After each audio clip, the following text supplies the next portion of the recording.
To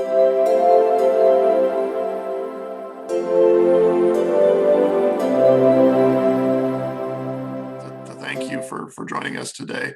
Obviously, you've been a great friend and a great supporter of KMU over the years. We've really enjoyed working with you as our hometown senator, and we're extremely pleased to see you elected to the position of Senate Vice President this year, and are excited to continue to working with you on that, or in that way.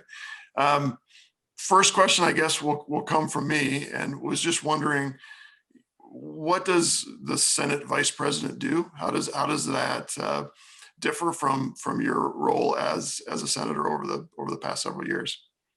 Well, I'm just learning the role. There's no official training for Vice President of the Senate, and I'm kind of the third cog of the three leadership positions. But obviously, I fill in I'm in the chair quite a bit during session, and that's a small part of it. We try to be, we work together with leadership as it relates to policy development and where we're headed and direction. And since all three of us are new, it hasn't been a precise movement, but we're working together. The big difference between this position and being a senator, which, by the way, I enjoyed my committee work with banking and insurance. That was my background. I thoroughly enjoyed utilities. I think you know that. I participated. I recognize how important the municipal utilities are, particularly with our own Board of Public Utilities, in addition to the home office of KMU. And I explained all that to Darren, how critical you folks are to communities across Kansas. And I often say this, utilities are the goose that lays the golden egg in our community. The reliability, the economics of good utility fosters growth and evidenced by McPherson, Kansas. And there's other examples of that around the state. I will say, as being chairman of Judiciary, which was an honor to serve 4 years, heavy workload, 50% of the bills that go across the Senate floor come out of Senate Judiciary. Last year it was even higher than that, with the KEMA, getting a KEMA bill vetoed and going back, working long hours. But it was rewarding because it was an important part of the piece of moving forward. So I'm still adjusting to being vice president. I have Darren Beckman here. He's just been so valuable. I had about a month of my life was blanked out with COVID, and then a little pneumonia on top of that. And I don't think it was life-threatening yet, but it took a month away from getting prepped for this position. So still learning, still trying to be assistant to other senators. This morning after pro forma session, we have a training session for the 13 new senators. Some need it, some don't. Some want it, some don't. Whoops, I could have reworded that a little bit. And there's some senior senators that need it. So I'm sorry for such a long-winded response, but we're growing in the position, and hopefully we can be of value both to the district, your advocacy, and for the whole Senate. Thank you. That's perfect. No, thank you, Senator Wilborn. I love that. I love that question, because then actually you basically just answered my next two questions. So, which was, I mean, you are the vice chair of Senate Judiciary Committee, and then I was going to ask if you miss, your other committee work, and I'm kind of combining questions 2 and 3, thinking about last year in particular, and how busy you were as Judiciary Chair in the previous 3 years. But then last year was really an explosion in the amount of work that was required of that Judiciary Committee. And first of all, you managed that committee exceptionally well. Those were really hard issues, particularly related with KEMA, that you had to grapple with. And it was all happening absolutely in real time. So I was just going to ask if you missed some of the committee work, which you already answered, so don't feel free to you don't have to answer that again. But what are some of the other key bills that you are most proud of that you worked to pass in previous sessions. And you spoke of KEMA, but what else are things that you're pretty proud of that you've accomplished thus far? Well, in judiciary, of course, we have tons of bills. One bill that didn't get a lot of publicity, but was probably pretty important because there were a number of pieces of litigation towards the state for the wrongfully convicted. And we passed legislation that kind of fixed that, where there's a set program. And I think it was well thought out. And I've been told that it's kind of becoming a model throughout the United States. And I can't take full credit for it because Senator Haley and Senator Baumgardner both were champions of that initiative. And we got that through, and I think it was a pretty good milestone. I'm proud of that. Again, you never do it alone. You never do it alone. Those two were champions of that before I was ever chairman. And of course, on utilities, we've had some, some territorial things that Colin, he always joked that he left blood on the table, or typo, I think he said it was. And then some. And so we've had a lot of pieces like that. I don't think anything monumental. You talked about KEMA, how hard a work it was, and it was, but let me tell you something. There were all kinds of government affairs people helping, giving input. You don't do anything alone. And so you try to listen to advice. That's where I first met Darren. He was on staff with Senator Wagle, and he spent a lot of hours with me and Eric Rucker, who was the vice chair at the time. So just remember what I tried to do when I was chairman of the judiciary as a layperson. Just remind myself that I'm a chairman. I'm not the lawyer. And I've told that to our new chairman. She's smart. She's got all the tools.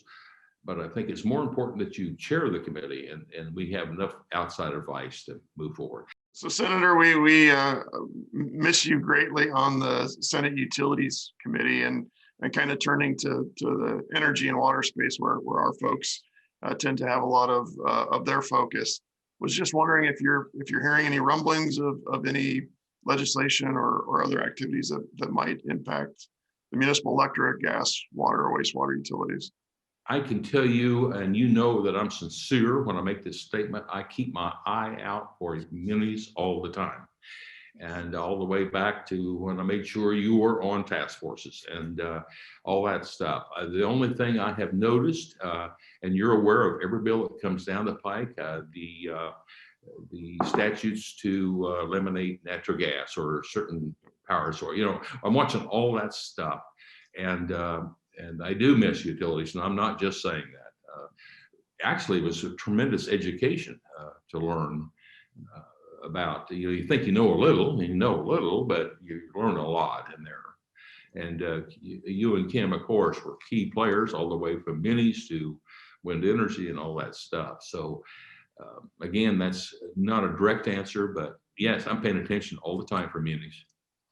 And we greatly appreciate that. We over the years we've really come to appreciate and rely upon you, and thank you sincerely for that. But you did allude to the fact that you had a bout with COVID, and it was not a pretty experience, unfortunately. But we're so glad that you're okay and that you're back with us this session and as the Senate Vice President.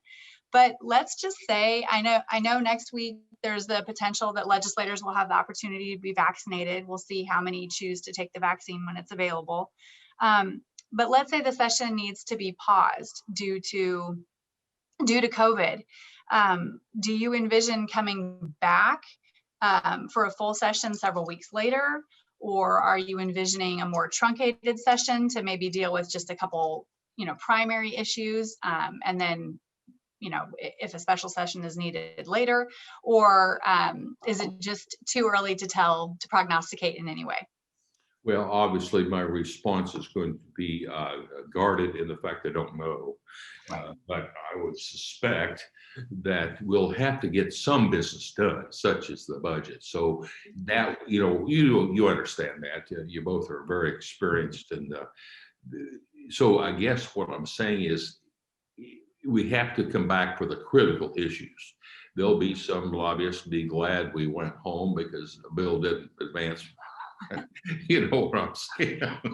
So I'm looking for sabotage anywhere. But I just wouldn't want to guess, but I would guess if we got, if the curtain got pulled, then we start looking at a truncated session focusing on the bare essentials. That's a guess. You know that. Yeah. Sure. Absolutely. Senator was just curious as to what your top priorities personally might be for this legislative session. Well, I tell you, I'm not, of course, on Ways and Means, but we have to focus on that because of the revenue issues, which seem to be fairly positive considering how they looked earlier. And then the balance between the government's tranches, we don't know how much we're going to receive. And then the danger of building those tranches into a permanent budget when those tranches disappear. It's a real challenge for the Ways and Means folks. And of course, that ripples down throughout the whole state agencies, which, we're all sympathetic. I come from a conservative Republican background, but the needs are so great. I don't know, higher education, for example, is taking it on the chin, right in the face of having a student enrollment cliff, they call it, or, I mean, there's so many needs. I think getting a balanced budget that projects some certainty in the future, which is a difficult task. Yeah. And then, of course, one that we have to focus on is the KEMA issue. Right.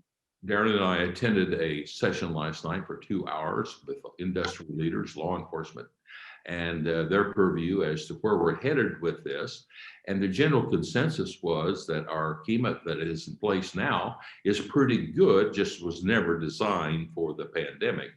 And some suggest that possibly we have a separate chapter, subsection, whatever, that deals just with pandemic and not over tinker with what we had before, as opposed to blending, try to make one big giant think of everything, which is impossible.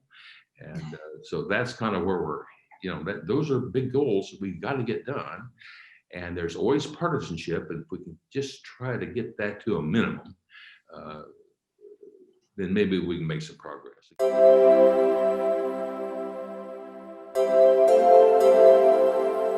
But I just thought it might be kind of fun for us to get a little flavor of you personally. So first question is, many of us are shaped by the communities where we grew up. What did you learn from Beaver, Sauk, and Hitchman?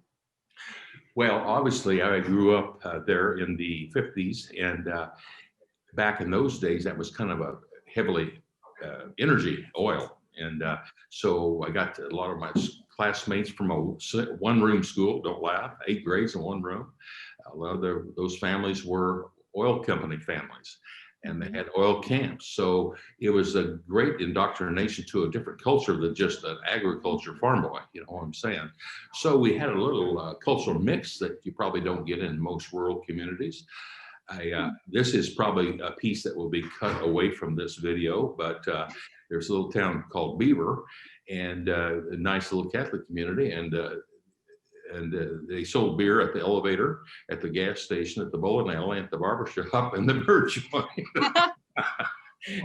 And it was like my kind of place. Yeah.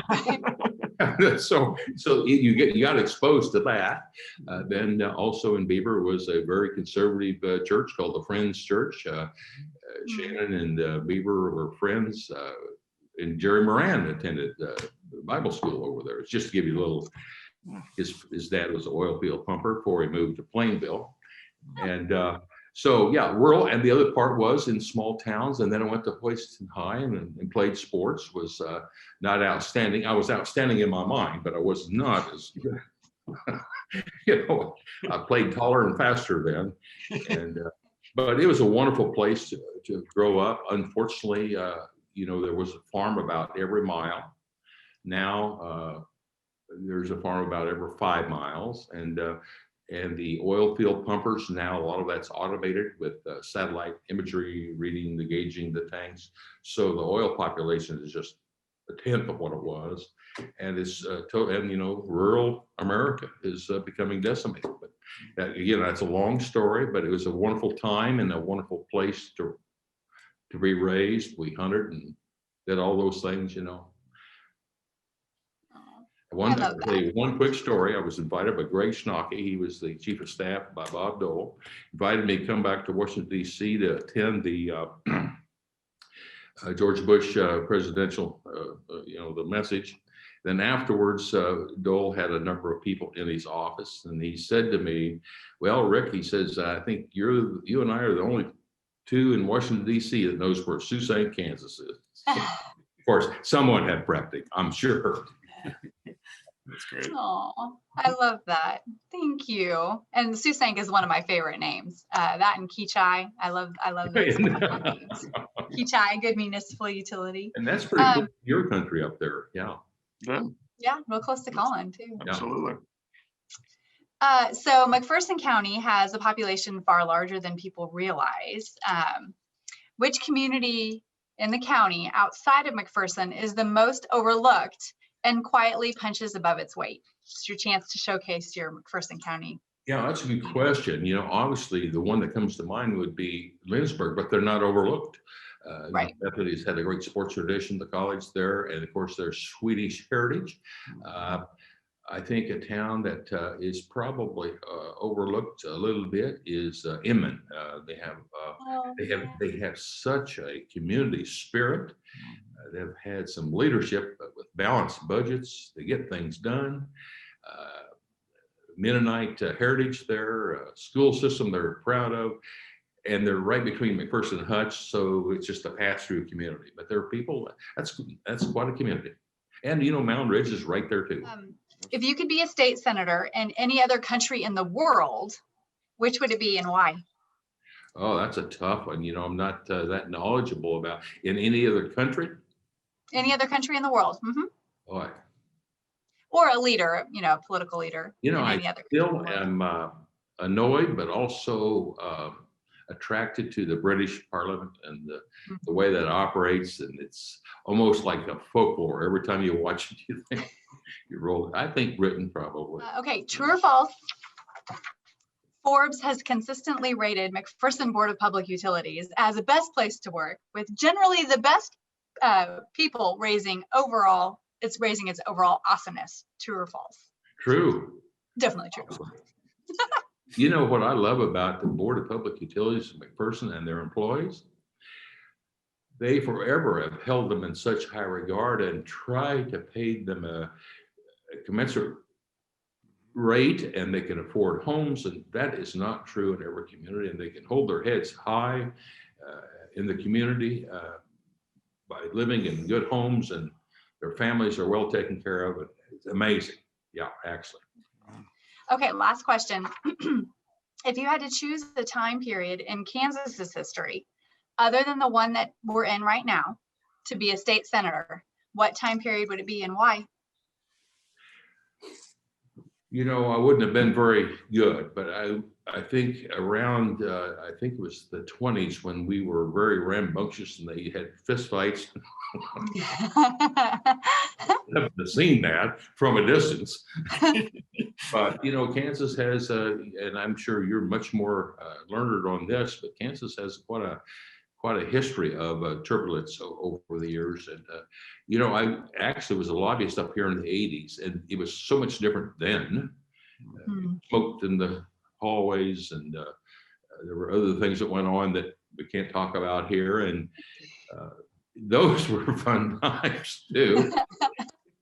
And boy, but to nail down to 20s and maybe the 50s, the Eisenhower years, they always said that Kansas was very tranquil and got national recognition because of leadership. And that, that's a tough question, by the way. A fun question, but boy, that's a tough one. Senator, I just want to say thank you.